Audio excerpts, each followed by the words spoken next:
علیکم ویورس، امید ہے آپ سب باخیر وفیت ہوں گے۔ اللہ پاک آپ سب کو مجھ سمیت اپنی حفظ و امان میں رکھے۔ سامعین کرام، آج بات کریں گے ایک انتہائی حساس نوعیت کے معاملے کی، اور اس وقت اسی کا ہی دور دورہ ہے، یعنی سیاست۔ تو ہم پرٹیکولرلی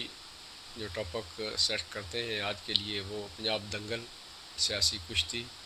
اور پراگندہ سیاست، یہ ہمارا موضوع ہوگا۔ جیسا کہ آپ نے دیکھا کہ پنجاب میں پچھلے 3 ماہ سے کافی ساری قانونی پیچیدگیاں پیدا ہو گئی تھیں، یہ سیاسی دنگل کی وجہ سے، جو حمزہ شہباز شریف صاحب بمقابلہ چودھری پرویز الہی صاحب، یا یہ کہہ لیں کہ عمران خان صاحب بمقابلہ نون لیگ کہہ لیں، یا جو بھی کہہ لیں، ایک سلسلہ چلا آ رہا تھا۔ تو کل بڑا عجیب 2 دن پہلے کیس کی سیٹلمنٹ ہوئی۔ وہ اس طرح ہوئی کہ کورٹس میں معاملہ گیا، تو پی ٹی آئی نے لاہور ہائی کورٹ کا جو شارٹ فیصلہ جب آیا تو اس کے اوپر بڑے شادیانے بجائے مٹھائیاں تقسیم کی، لیکن کچھ مختصر ان کے لیے یہ کہ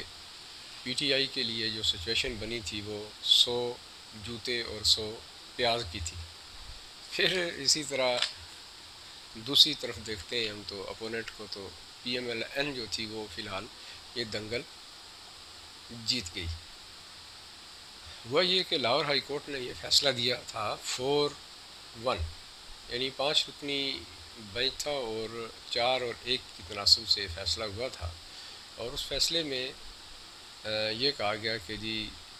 الیکشن جو ہے نا وہ کل ہوں گے۔ تو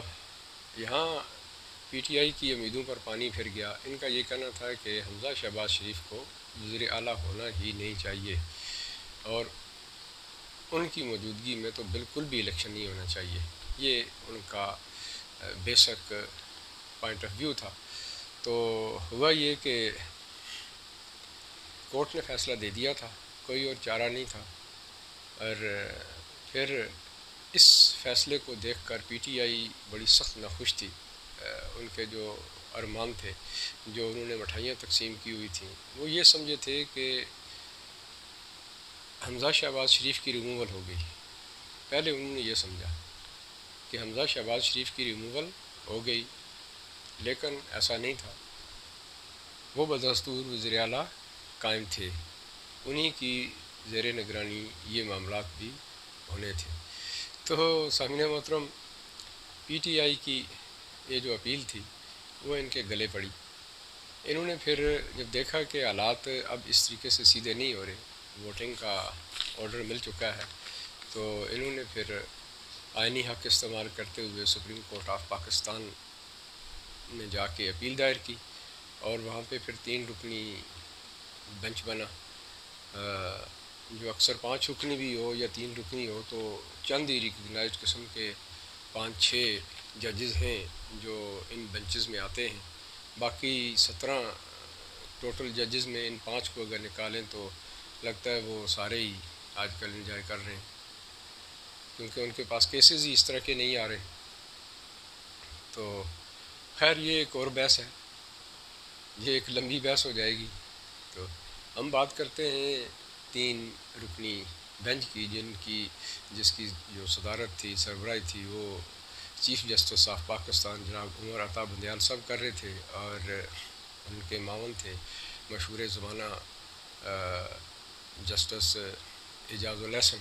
جو کسی تعارف کا محتاج نہیں ہے، جو نگران جج بھی رہ چکے ہیں پاناما کیس میں نواز شریف کے اگینسٹ، اور پھر ایک جمال مندوخیل صاحب ہیں۔ تو یہ 3 رکنی بینچ تھا۔ انہوں نے پھر پی ٹی آئی کی اس اپلیکیشن کو نپٹایا، اور وہ کچھ اس طریقے سے کہ انہوں نے آرڈرز کچھ اس طرح دیے کہ الیکشن فی الحال آپ کروائیں، لیکن اس کے اوپر جب کافی سارے مسائل اٹھے مختلف وکلاء کی طرف سے، دونوں اطراف کی طرف سے، تو پھر چیف جسٹس آف پاکستان نے یہ فیصلہ کیا کہ کیوں نہ دونوں بڑے اشخاص کو، جن کے درمیان یہ معاملہ ہے، ان کو بلایا جائے۔ تو اس طرح انہوں نے ویڈیو لنک کے ذریعے دونوں صاحبان یعنی جناب چودھری پرویز الہی صاحب کو اور جناب شہباز شریف صاحب کو معذرت کے ساتھ حمزہ شہباز شریف صاحب کو بلایا اور ویڈیو لنک پہ ان سے انہوں نے سوالات کیے اور ان کے ویوز لیے۔ تو ہوا یہ کہ دونوں اس بات پر متفق ہو گئے کہ الیکشن 22 تاریخ کو کرواتے ہیں، اور دوسری بات یہ ہے کہ جو پی ٹی آئی کا موقف تھا کہ وزیر اعلیٰ کسی صورت میں بھی قبول نہیں ہے، خاص کر پرویز الہی صاحب کا ڈیورنگ دا پیریڈ حمزہ شہباز شریف، تو پھر انہوں نے کہا جی نہیں جی وہ بھی قابل قبول ہے۔ تو اس طرح وہ بھی قابل قبول ہو گئے، 22 تاریخ کو ڈیٹ الیکشن کی پڑی۔ تو اگر ہم اس سارے سسٹم کو دیکھیں تو یہ تقریباً کوئی 50-50 کیس بن گیا،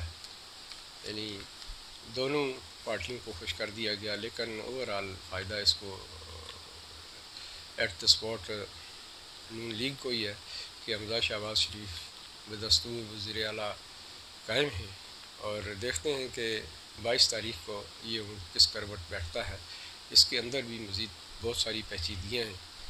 اگر ہم اس کی ڈیٹیل میں جائیں گے تو بہت لمبی بات ہو جائے گی۔ بہرحال پی ٹی آئی کے لیے یہ اتنا ہی ہوا کہ ان کے لیے یہ فیصلہ 100 پیاز اور 100 جوتوں کے مترادف ہوا۔ تو سامعین محترم، یہ تھی کچھ آج کی بات۔ اسی کے ساتھ ہی ویلا ختم کرنے سے پہلے صرف اتنا کہ یہ سیاسی دنگل، سیاسی معاملات اور اس طرح کی رسا کشی، نفرتیں یہ کیوں پھیلیں؟ اس کی کیا وجہ ہے؟ روٹ کازز کیا ہو سکتے ہیں؟ تو لازمی بات ہے کہ سیاسی لوگوں کی سیاسی باتیں ہوتی ہیں، سیاسی مقاصد ہوتے ہیں، اور سب سے بڑا مقصد ان کا اقتدار حاصل کرنا ہوتا ہے، اور یہی سب سے بڑی بات تھی، اس سے سوا اور کچھ بھی نہیں تھا۔ اور جہاں تک بات ہے کہ اس قدر تند و تیزی آنا، سیاست میں نفرت کا عمل داخل ہونا، یہ سارا کچھ اس کا کریڈٹ جناب عمران خان صاحب کو جاتا ہے۔ یعنی پاکستان میں جب سے وہ سیاست میں آئے، انتہائی نفرت انگیز قسم کی سیاست ہونا شروع ہو گئی ہے، اور اس کا اثرات ڈائریکٹ وے میں لوگوں کے گھروں تک آ گئے۔ یعنی یہ نوبت آ گئی ہے کہ ایک گھر میں اگر 4 بھائی ہیں تو وہ 2 اگر نون لیگ میں ہیں، 2 پی ٹی آئی میں ہیں، تو اس قدر رسا کشی ہے۔ خاص کر پی ٹی آئی کے جو لوگ ہیں یا جو وہ 2 بھائی ہوں گے، ان کا رویہ دوسروں کے لیے اس قدر سخت ہو جاتا ہے کہ وہ ان کو برداشت تک نہیں کرتے، اور نوبت پھر نفرت کی صورت میں گھر کی تباہی کی طرف چلی گئی، یہاں تک نوبت آ گئی ہے۔ اگر آپ کوئی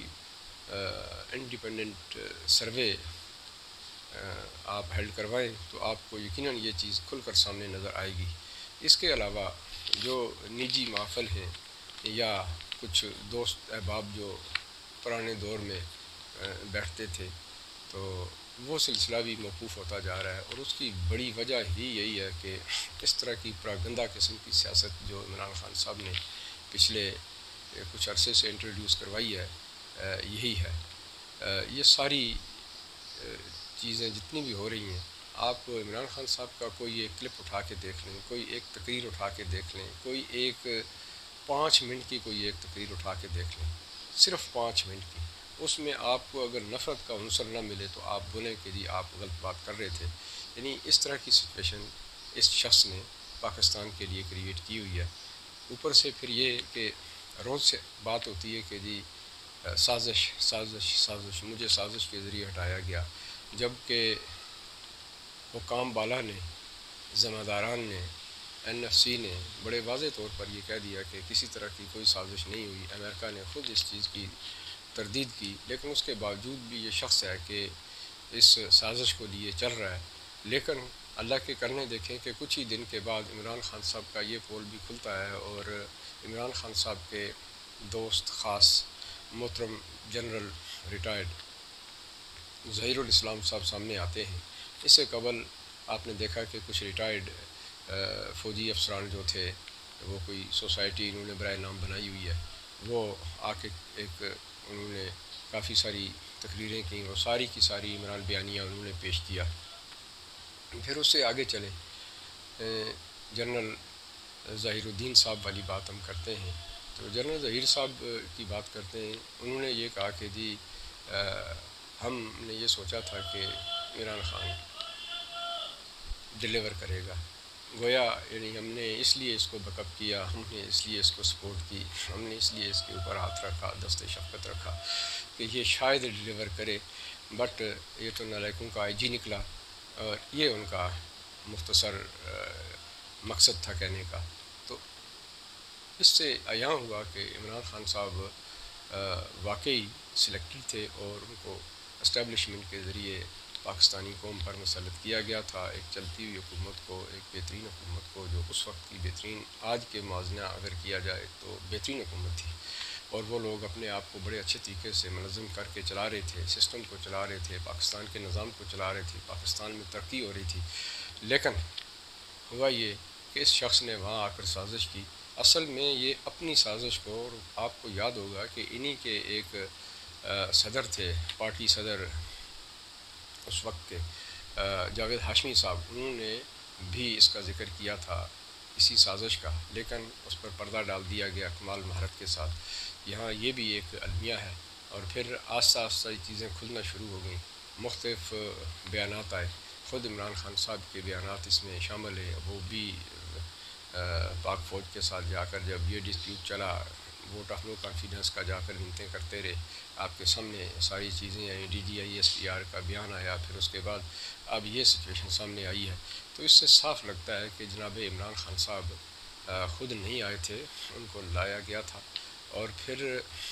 یہ دیکھیں کہ جب وہ ڈیلیور نہیں کر سکے تو لگتا یہ ہے کہ یہ بھی ایک چال تھی، یہ بھی ایک میں اب سازش تو نہیں کہوں گا کہ یہ ایک چال ہی کہہ لیں کہ جب عمران خان صاحب ڈیلیور نہیں کر سکے with the context of statement of general Zaheer retired, تو اس کا مطلب جب وہ ڈیلیور نہیں کر سکے تو پھر چاروں ناچار یہ کام کیا گیا کہ جی چلیں ٹھیک ہے جی کسی اور کو دیکھ کے دے لیتے ہیں، یا اب 1.5 سال اگر یہ اور رہا تو یہ تو ملک کا سوا ستیہ ناس کر کے رکھ دے گا، تو بہتر یہی ہے کہ نون لیگ کے حوالے یا ایک متحدہ حکومت بنا دی جائے، سارے بیچ میں آ جائیں، سبھی بدنام ہوں، وہ بھی کالے ہو جائیں، اگر ان کی تھوڑی بہت کریڈیبلٹی ہے تو وہ بھی زیرو پہ ہو جائے، پھر عمران خان صاحب کو ان کے مقابلے میں کھڑا کر دیا جائے۔ یہ سمجھ سے بالاتر ہے، اور یہ اسٹریٹجی بڑی عجیب قسم کی ہے کہ ایک طرف ایک شخص بری طرح فیل ہوتا ہے، یہ پاکستان کا معاملہ ہے، ملک کا معاملہ ہے، اور وہ شخص ڈیلیور نہیں کر سکتا۔ 4.25 سال بہت بڑا پیریڈ ہوتا ہے، اور 4.25 سال میں جو شخص اپنے آپ کو نہ منوا سکے تو لازمی بات ہے کہ وہ نالائق ترین شخص ہوتا ہے، اگرچہ وہ ٹیم پر الزام تراشی دے، ان کے اوپر الزام عائد کرے، ایسا نہیں ہے، بذات خود وہ شخص ذمہ دار ہے جو لیڈ کر رہا ہے، تو اس کے باوجود بھی آپ دیکھیں کہ یہ پھر سے جو سمجھ میں آ رہا ہے کہ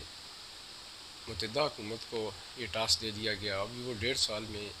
ان کے پاس یا سال کا پیریڈ ہے، ان کا سب سے بڑا ٹارگٹ جو ہے وہ انتخابات کرانا ہے، اس کے باوجود آپ یہ دیکھیں کہ پچھلے جتنے بھی معاہدات ہیں انہی کا تسلسل مہنگائی کا بڑھنا ہے، اور عمران خان صاحب چونکہ حکومت میں تھے ان کو یہ پتہ تھا کہ 1.5 سال کے بعد، سال کے بعد، 2 مہینے کے بعد، 4 مہینے کے بعد مہنگائی نے بڑھنا ہے، کیونکہ انہوں نے کانٹریکٹ اس طرح کے کر رکھے تھے، جو ڈیڈز تھیں وہ اس طرح کی کر رکھی تھیں۔ تو انٹرنیشنل جو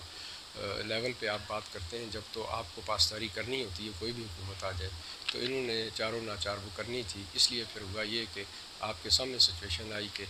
آئی ایم ایف نے جو پابندیاں لگائی ہوئی تھیں وہ کنٹینیو کرنا پڑی چاروں ناچار، پھر ہوا یہ کہ مہنگائی بڑھی، ابھی بھی وہ ڈکٹیٹ کر رہے ہیں، یہاں تک کہ اس وقت پاکستان میں جو غریب عوام کی کمر ٹوٹی ہوئی ہے اس مہنگائی سے، اس کا اندازہ جا کے مائک لے کے چلے جائیں، پھر آپ کو خود اندازہ ہو جائے گا کہ غریب کی کیا حالت اس وقت بنی ہوئی ہے، جینا دو بھر ہو چکا ہے۔ بہرحال مختصر یہ کہ جس کے لیے حکومت کرنی تھی وہ عوام ہے، اور عوام ہی آسودہ نہیں ہے، تو آپ خود سوچ لیجئے کہ یہ پراگندہ سیاست ہے یا نہیں۔ میں پروف یہ کرنا چاہ رہا تھا کہ اس سیاست میں گند ہے، اس میں سکم ہے یا نہیں۔ تو آپ اگر میری اس رائے سے ایگری کرتے ہیں تو بھی، اور اگر نہیں کرتے تو بھی، دونوں صورتوں میں آپ اپنے کمیونٹس میں اپنے ویوز دے سکتے ہیں. سامعین محترم، حرف آخر کوئی چیز نہیں ہوتی. Maybe I am wrong, but آپ جب اگر کمنٹس دیں گے تو مجھے بھی سوچنے کا موقع ملے گا. اسی کے ساتھ ہی مجھے اجازت دیجیے. اللہ حافظ.